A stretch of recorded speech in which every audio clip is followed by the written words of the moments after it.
Getting as many miles as we can out of our art supplies allows us to make more art. There's a long history of artists figuring out ways to get more miles out of their art supplies for that very reason. I'm going to show you a few ways to get more art miles from washable or water-soluble markers. The first step is to test the markers to identify the dry ones. You can test markers by making little marks on a scrap of paper, just as I'm doing here. I like to make those little marks in a pattern, and that way even marker testing becomes art.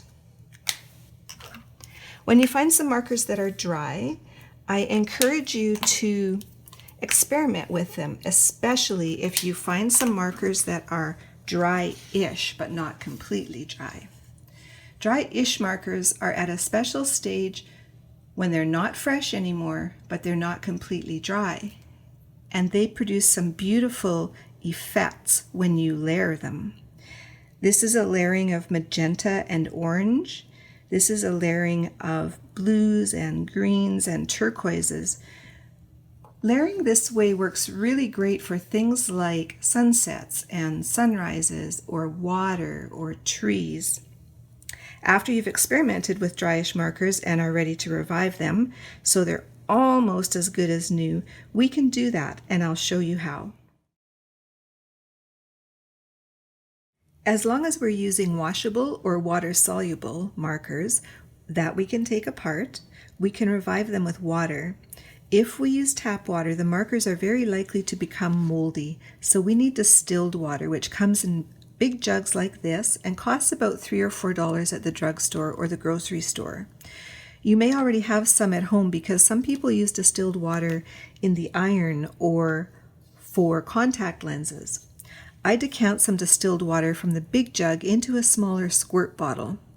I use this one because it's what I had and it works for me, but it's much bigger than I need.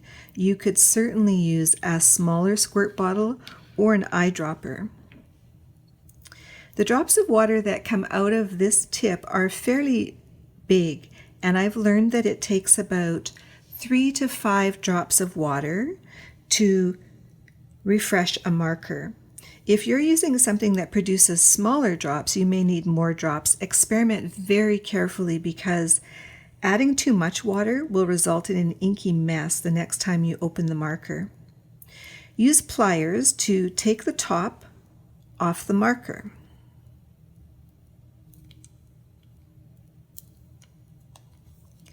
Inside the barrel of the marker, there's an ink tube, and there's a little bit of space between the ink tube and the walls of the barrel. Our mission is to get a few drops of water into the ink tube. You'll see the tube start to turn a little bit light or white as the distilled water starts to seep into it. Replace the cap, snap it into place, and stand the marker in a tub so it's upright, which will help the distilled water to seep down through the ink tube and into the tip of the marker. We can do the same thing with fine tip markers. It's just a little trickier because the ink tube is so tiny.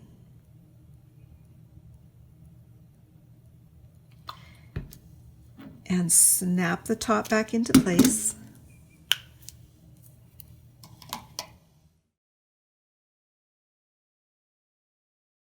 These are some markers I added water to 5 days ago. I'll test them again now, and if they're ready to use, great.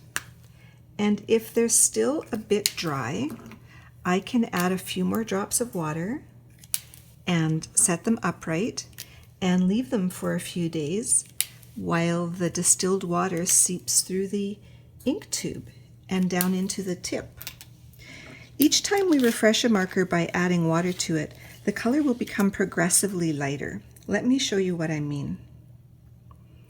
You can see that this marker has plier marks on it, so we know that's been opened and had water added.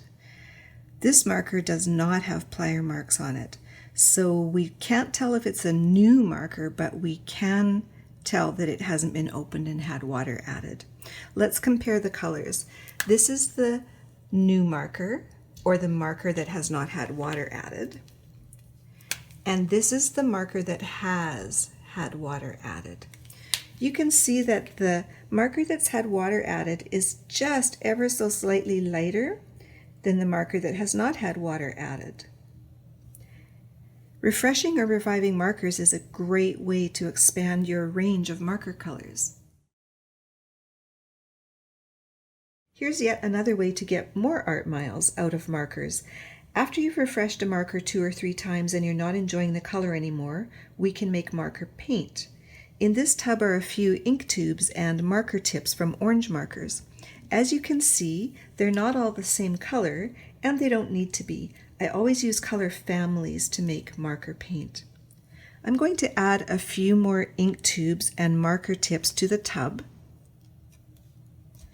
I use an awl to remove the ink tube from the barrel of the marker and pop it into the tub. You could also use a sewing needle or a toothpick. To remove the marker tip from the barrel, just use the pliers. I find that marker paint lasts indefinitely, but marker tips are often a bit dirty and can introduce contaminants that might encourage mold. So when you're done using the marker paint, it might be a good idea to freeze it until you want to use it again. Now we add distilled water. This part is really important. If you want intense colors, add only a little water. A good measure is when the ink tubes are sitting in water but are not completely submerged. And as you use the marker paint, you can add more water in tiny quantities to get as much color out of those ink tips and tubes as you can. Of course, each time you add water, the colors will become a little less intense. I like to use a container that has a lid that screws on securely. And then we set this aside for a few days to allow the color to leach from the ink tubes into the water. I have blue, turquoise, and green marker paint already made, so I can show you how they work. The blue is made with different blues, the turquoise with different turquoises, and the green with different greens. And of course, if you wanted turquoise marker paint and you didn't have any turquoise markers, you could use some blue ink tubes together with some green ink tubes to create turquoise. It's a good idea to have a brush in each color. It's not as important today when I'm using colors that are so closely related, but if you're using colors that are not closely related, it's a really good idea to have a brush in each color so you don't muddy the colors by putting, for example, the pink brush in the green marker paint. Marker paint works best on watercolor paper, but it doesn't have to be expensive watercolor paper.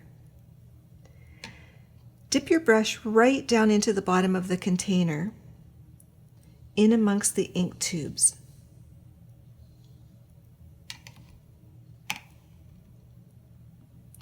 By letting the wet colors touch each other, they'll blend together. That's one of the things that the watercolor paper will help to happen.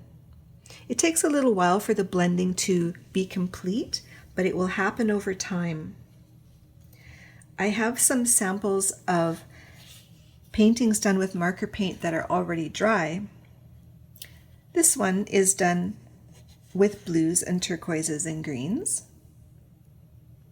And this one is a multicolor one. You can see how intense the colors are. And another multicolor one. Again, you can see the intensity of the colors, and you can see in places where the blending is occurring, where wet colors are running into other wet colors as the painting dries. Marker paint is so vibrant and intense. I think it's really worth a try. After we've taken markers apart to make marker paint, we can still get a few more art miles out of them. The lids are fabulous colors. Save them in your bin of art supplies to use for sculptures or other creations, like this color wheel made with marker lids. Remember, when you see a dry marker, there is a lot of art left in that dry marker.